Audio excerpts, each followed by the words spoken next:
One of the hottest topics in courses and books nowadays with regard to leadership communication is the concept of executive presence. What does it mean? How do you define it? And can it be taught or learned? The Center for Talent Innovation identified 3 main pillars of executive presence: appearance, communication skills, and gravitas. And gravitas means things like, do your words have teeth? Are you able to make the tough decisions and stick with them? One of the missing pieces, when you think about what's integrated really between the lines of broad concepts like communication skills and gravitas, is vocal executive presence, as I call it. It's the missing link. How do you sound when you're making those tough decisions? Does your delivery reinforce your message and establish the image that you want, or does it undermine it?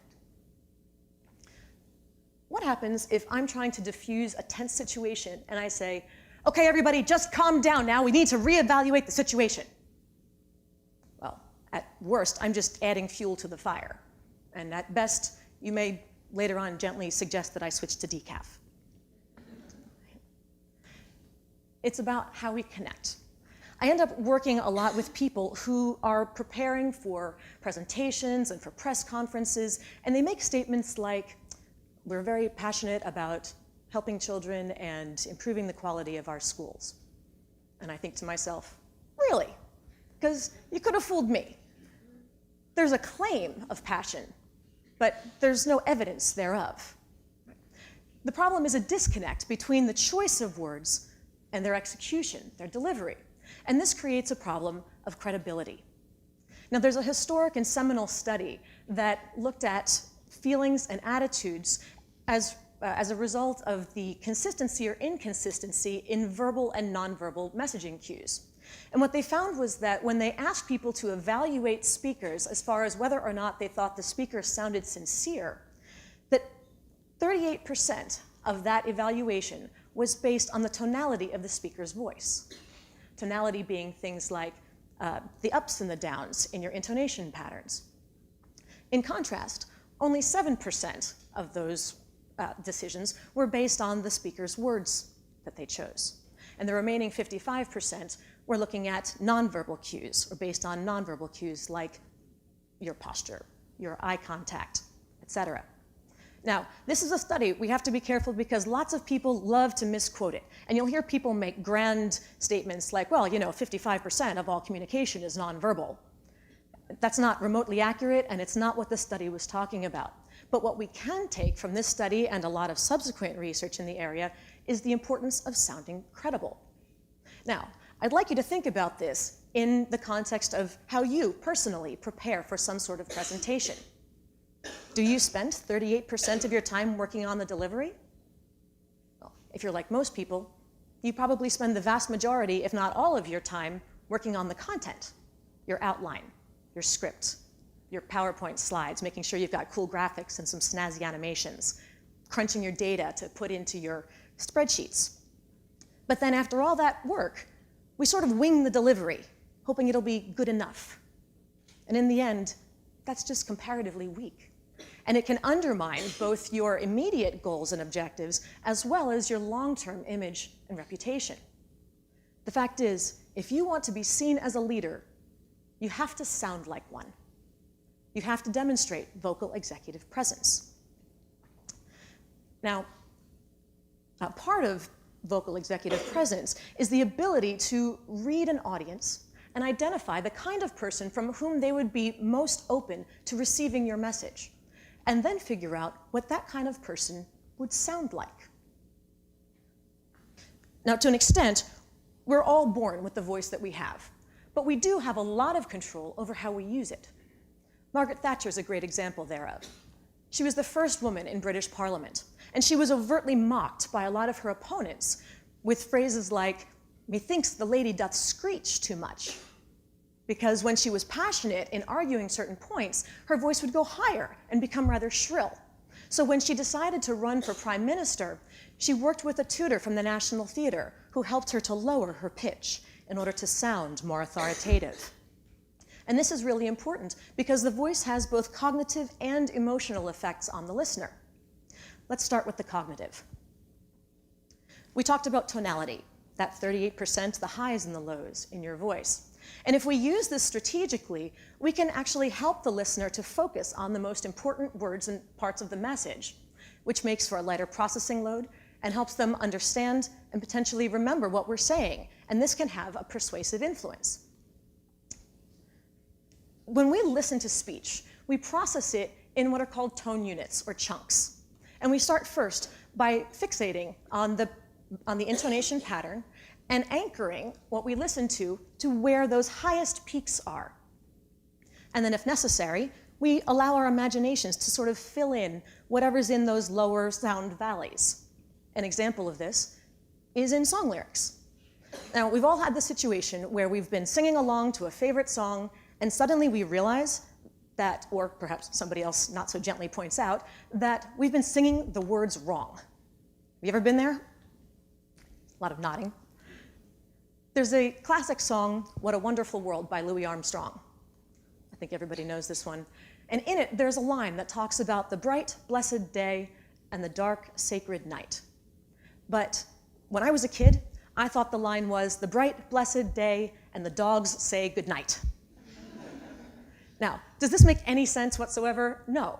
But I accepted it, in part because, first and foremost, it matches those intonation patterns, and it also matches at those pitch peaks, the vowels, the syllables that are up at the top.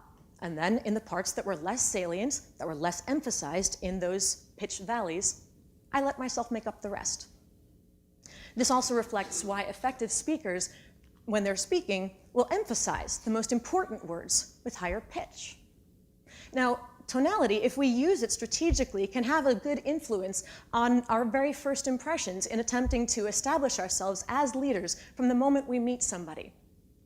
It's really important, of course, to make a good, strong, memorable first impression. But this is difficult when a lot of people feel like they're not even good at remembering people's names. You ever feel like that? Well, I'm going to absolve you of about half of that blame. And that's because when most people introduce themselves to you, they pronounce their own names wrong. Okay, well, technically maybe not wrong, but they pronounce them in a way that uses a rhythm and an intonation pattern that does make it more difficult for you to understand what they're saying. And by the way, I absolve you of only half of that responsibility because the other half of the time, you're the one introducing yourself to somebody else. So if I want to know that I'm introducing myself and helping the listener to really understand my name, and by understanding, then they can hopefully remember it, and thereby remember me, I want to start by letting my voice go up like this on your first name, as if to say, I'm not finished yet. And then at the top, we'll have a little break, that little pause that will allow for a sound break to indicate a word boundary. And then on our last name, we want to go down. Let the pitch fall, as if to say, and now I'm done, like you're putting a little vocal period at the end. So instead of blurring your way through your introduction, like, hi, my name is Laura Sicola, and blah, blah, blah, I want to focus and help my listener to understand, and so I'll do my best to say to them, hi, my name is Laura Sicola. And you'll be amazed at the difference that strategic tonality can make, even in something this small. Now, of course, if we're haphazard in our use of intonation and putting it in the wrong place, we can have the exact opposite effect. We can distract the listener's attention from what's most important and make it harder for them to process what we're saying.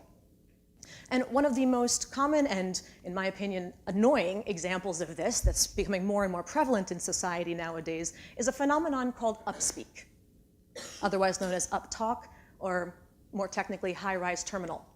And that's the pattern where people are talking and they keep adding these question-like tones at the ends of all of their phrases and sentences, you know, like they're implying a bunch of little okays and rights, one after another, like there's some sort of deep-seated insecurity and pathological need for constant validation.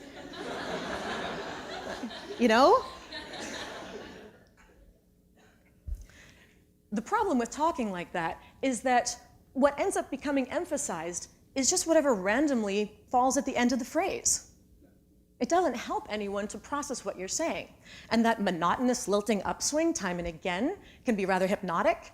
And so after a while, we don't really know if the audience is listening to anything we're saying, much less what. By the way, I should also point out that this is not just a Valley Girl kind of phenomenon like a lot of people seem to attribute it. More and more nowadays, this vocal crime against humanity is being perpetrated by men and women, old and young, highly educated and lesser educated. So congratulations, guys, you've closed the gender gap. Way to lead. So from there, one of the other issues is that when people, of course, hear upspeak, they tend to have a very negative and even visceral response. It's not only the antithesis of vocal authority, it's almost like the vocal equivalent of hair twirling, you know? So when people have that visceral response, this will bring us to now talk about the emotional effects of voice. Let's start by thinking about some people who have really distinct voices. We'll start with James Earl Jones, perhaps best known as the iconic voice of Darth Vader. Now, in my opinion, with that deep, rich bass voice that he has, he could read the ingredients off the back of a bottle of shampoo and it would sound like poetry. But he probably would not have been as successful if he had tried to play the role of Elmo on Sesame Street. Right. You know. What about someone like Fran Drescher? With that completely unmistakable, whiny, nasal voice right out of Queens, New York. Right. She was great on TV as the nanny, but she probably would have been less successful as Darth Vader. Right. Can you imagine her standing over Luke Skywalker saying, "Luke, I am your father"? It just so doesn't work. Now that's a great voice for comic relief, but it's not necessarily the voice that you want to encounter when you're looking for a funeral director. It's all about context.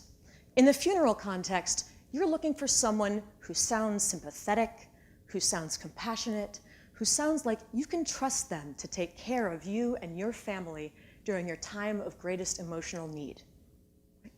And the problem is that when we find someone who has a voice that we find unpleasant or somehow that seems to lack the characteristics of the kind of person we're looking for, doesn't sound like that kind of person, we can tune them out. We can sort of shut down, and we don't even want to hear the rest of the message, no matter how important the information is. Subconsciously, we really want the messenger's voice to fit the message. Now, does that mean that vocal executive presence is about acting? No, on the contrary, it's the exact opposite. You have to be authentic. You have to be yourself, but the key is to recognize which parts of your personality need to shine through in a particular moment and how to transmit that through your voice and speech style. Now, you're listening to me here today in part because the way that I'm presenting to you makes sense to you and will match your expectations for what a TED Talk speaker should sound like. But I can't use this same speech style when I'm talking to my 3-year-old nephew.